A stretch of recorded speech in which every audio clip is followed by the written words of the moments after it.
Michael Cohen's depiction this week of how the Trump Organization manipulated figures to change the value of the company opened up the possibility that Donald Trump's strategy of using the illusion of vast wealth as an ego and image-enhancing measure might also have been a crime. In his public congressional testimony on Wednesday, Cohen indicated that his former client potentially committed a variety of financial crimes from bank to tax fraud in order to secure loans and even to move up in Forbes magazine's rankings of the very rich. It's not clear whether Cohen's claims are being pursued by criminal investigators, but top Democratic Rep.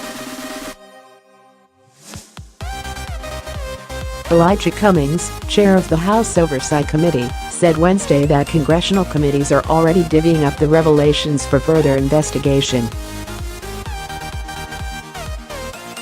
"We got a lot of information that I think we may not look into it in our committee, but one of the 5 or 6 committees will, and that's one of things that we have to discuss to figure out," Cummings told reporters. Cohen testified that, in 2014 when Trump was making a play for the Buffalo Bills football team, he provided financial statements to his longtime lender that his former attorney now claims were inflated. Among the documents that Cohen provided to Congress were Trump's financial statements for the years 2011, 2012 and 2013. The documents showed a near doubling in Trump's net worth from $4.26 billion in 2011 and $4.56 billion in 2012 to $8.66 billion in 2013. The leap was attributed to $4 billion in brand value. These documents and others were provided to Deutsche Bank on one occasion when I was with him in our attempt to obtain money so that we can put a bid on the Buffalo Bills, Cohen told the House Oversight Committee. A lawyer for the Trump Organization declined to comment to CNN Thursday. Earlier Thursday morning, Trump dismissed Cohen's testimony during a news conference in Hanoi, Vietnam. "He lied a lot," Trump said following his summit with North Korea leader Kim Jong-un. "He lied about so many different things. Trump never did get a loan from Deutsche Bank to bid for the football team. But Trump has borrowed more than $300 million in loans from the German lender. Deutsche Bank has been the only major bank willing to loan to the Trump Organization for much of the last 2 decades. A spokesman for the bank declined to comment. Cohen also alleged that Trump inflated assets provided to an insurance company, and when asked if there was other wrongdoing he was aware of that hadn't come up in testimony, Cohen replied, "Yes, and again, those are part of the investigation that's currently being looked at by the Southern District of New York." Cohen offered only 3 internal financial documents as his proof, but no other documents to bolster his claims. He alleged that the Trump Organization manipulated financial statements by deriving value for a property, by comparing it to another higher valued asset, or by making up a number to get to the desired outcome. Cohen explained that when looking to value one of the Trump properties at 40 Wall Street, they found an asset that was roughly the same size, 1.2 million square feet, and then worked to find an asset that is comparable, find the highest price per square foot that's achieved in the area, and apply it to that building. Another strategy, he explained, was to make up the multiple of backwards approach that Cohen said was based upon what Trump wanted to value the asset at. Providing false statements to a bank to obtain a loan is a crime, even if the loan is not ultimately granted.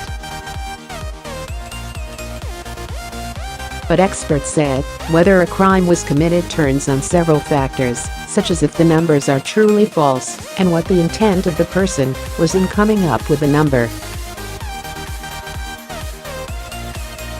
"Everyone knows appraisals are really soft numbers that are spongy," said one accounting professor who declined to be identified. "You're making yourself look better, which is not uncommon. The question is it done in a way that's beyond the norm and is fraudulent?" In 2012, Trump valued a property in Westchester County, New York, at $291 million. In 2018, the same property was listed in Trump's federal ethics filings as being worth between $25 million and $50 million.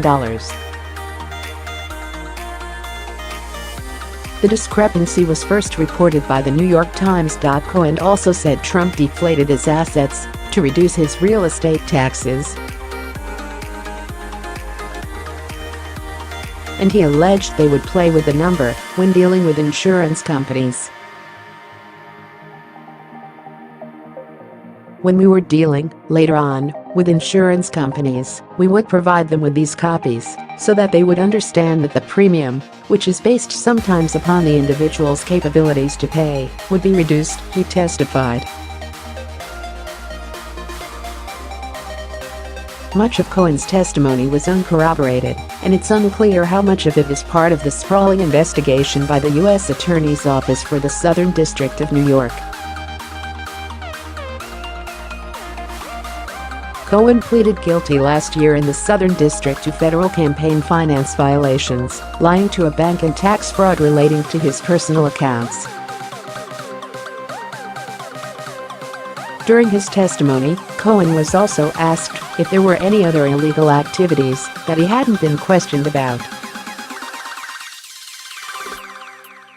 He said, "Yes, and again, those are part of the investigation that's currently being looked at by the Southern District of New York."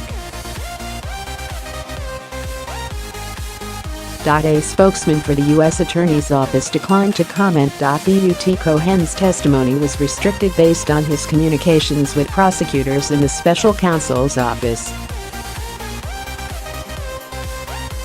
One lawyer said since Cohen is discussing the matters in public, it seems less likely they are a focus of an ongoing investigation.